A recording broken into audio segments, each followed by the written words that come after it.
በቢሮ ተሳትፏዊ ግብርናና የአየር ንብረት ሽግግር በተሰኘ ፕሮጀክት ድጋፍ በምዕራብ ኦሞ ዞን ማጂ ወረዳ የከርሲ አነስተኛ መስኖ ፕሮጀክት ግንባታ የመሰረት ድንጋይ የማስቀመጥ መርሃ ግብር ተካሂዷል። የማጂ ወረዳ አስተዳዳሪ አቶ አበበ ባቡ ባደረጉት የእንኳን ደህና መጣችሁ ንግግር ለአካባቢው ማህበረሰብ ተጠቃሚነት ፋይዳው ጉልህ እንደሚሆን በመጠቆም የወረዳው አስተዳደር የሚጠበቅበትን እንደሚወጣ ተናግረዋል።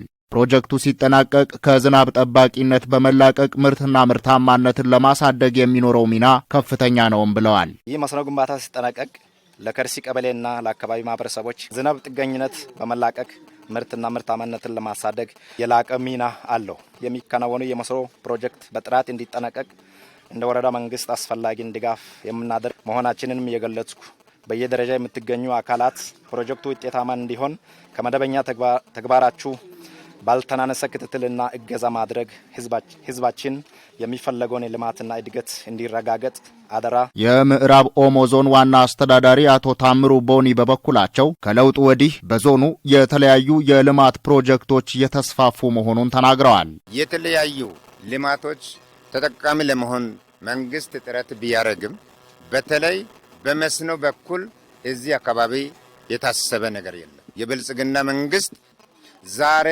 ለከርሲ የመስኖ እርሻ ያስፈልጋል ብሎ የመስኖ ተቋም ወደዚህ ሊያመጣላችሁ ስለተቃረበ እንኳን ደስ አላችሁ፣ እንኳን ደስ አለ። በዞኑ ወርቅ የከርሰ ምድር ሀብት መሆኑን የተናገሩት አስተዳዳሪው ከገጸ ምድር ሀብቶች ዋነኛው ደግሞ ለግብርና ልማት ምቹ የሆነ ስነ ምህዳር የያዘ መሆኑ ነው ብለዋል።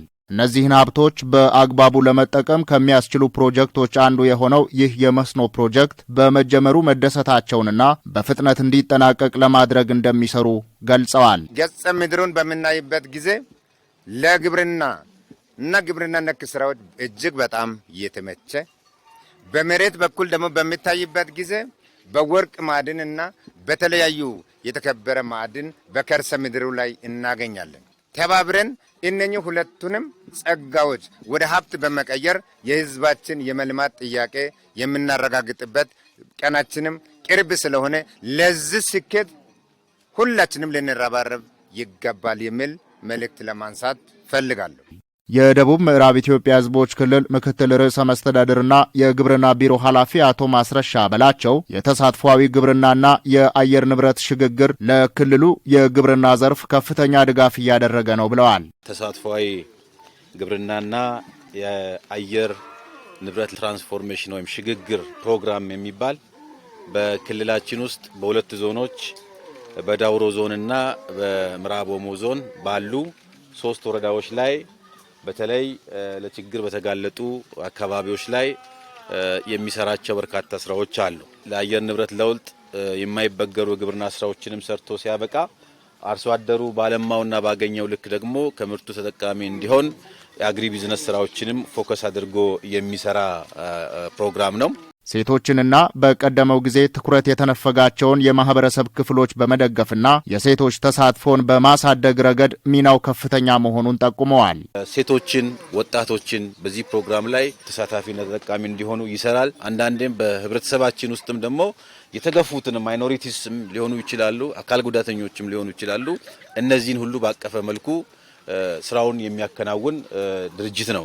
ግን በጥቅሉ በክልላችን ውስጥ ከ26000 በላይ የሆኑ የህብረተሰብ ክፍሎችን ነው አቅፎ እየሰራ ያለው። የመሰረት ድንጋይ የተቀመጠለት የመስኖ ግንባታ ከ111 ሚሊዮን ብር በላይ በሆነ የፕሮጀክት ድጋፍ እንደሚገነባና ከ88 ሄክታር በላይ መሬት ለማልማት እንደሚያስችል ነው የተናገሩት። የክልሉ መንግስት ለዚህ ፕሮጀክት መጠናቀቅ ከሚመለከታቸው አካላት ጋር ተባብሮ እንደሚሰራ ተናግረዋል። በዚህ ዓመት ላይ በፕሮግራሙ 3 መስኖ መሰረተ ልማቶች በክልላችን ውስጥ ይገነባሉ ማለት ነው።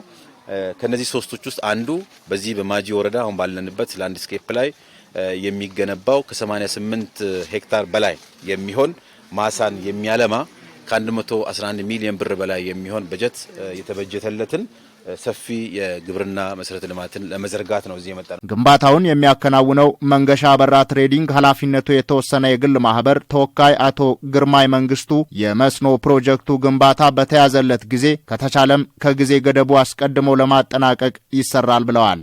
በተገቢው ጥራት በታቀደለት ጊዜ በተቻለም ከጊዜው በታች ለመጨረስ ቃል እገባለሁ። ድርጅቱ ለገጠሩ ማህበረሰብ ጠቃሚ የሆኑ መሰረተ ልማቶችን በመገንባቱ ደስታ እንደሚሰማው ገልጸው የመስኖ ፕሮጀክቱ ለማህበረሰቡ የሚያስገኘውን ከፍተኛ ጥቅም ከግምት ባስገባ ሁኔታ እንደሚከናወን አመላክተዋል። የመስኖ ፕሮጀክት ጥቅም በደንብ እረዳለሁ። ከሁሉም ፕሮጀክቶች በጣም ደስ የሚል ነው። ምክንያቱም የገጠሩ ማህበረሰብ ስለሆነ ኢሚዲየትሊ ተጠቃሚ። እንደ ድርጅት እንደ መንገሻ አበራ ትሬዲንግ ፒኤልሲ በጣም ደስተኞች ነን ይሄን እድል ስላገኘን።